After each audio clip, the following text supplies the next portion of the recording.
Now, your WBAL TV 11 forecast with meteorologist Chelsea Ingram. Well, there's been so much information to synthesize this morning and throughout this noon. So much weather observations coming in, so many weather observations coming in, Look at those raindrops on the camera lens as we take a live look outside. We're dealing with multiple weather threats with a very large, very potent system that's crossing the area right now, and it's already beginning to impact some area schools.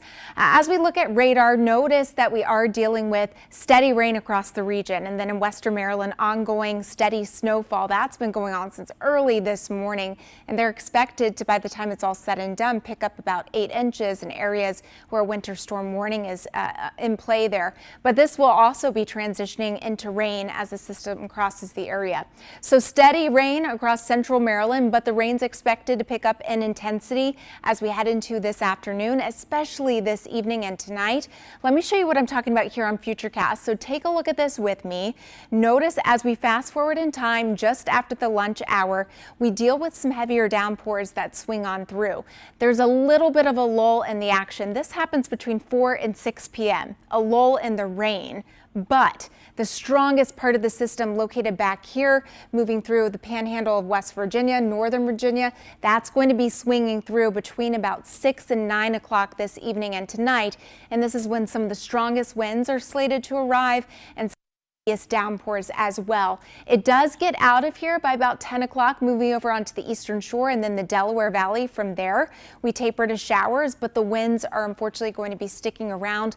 And then we deal with the threat of coastal flooding even into the overnight hours tonight. A flood watch has been issued. It goes into effect very soon at 1 o'clock, 1 to 3 inches of rainfall possible. We could have some significant river flooding with this. On top of that, look at these winds. Right now, they're gusting at about 21 miles per hour in Westminster, 31 miles per hour there in Thurmont, but these are going to intensify, especially with the strongest part of the storm between about 6 and 9 o'clock this evening. Look at this, winds gusting to around 50 in Baltimore, and I anticipate along the western shore of the bay, we could see gusts upwards of about 60 miles per hour in some spots. And for that reason, we have a high wind warning that's been issued right along the western shore of the bay for that potential for gusts to 60 miles per hour. It's been a while since we've seen one of these.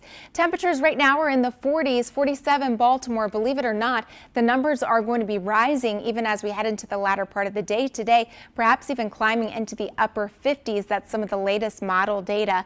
Tonight, low temperatures fall into the 40s, but tonight is when we expect to see some of the worst of the coastal flooding. Tides anywhere from 4 to 6 feet above normal right along our coastal communities.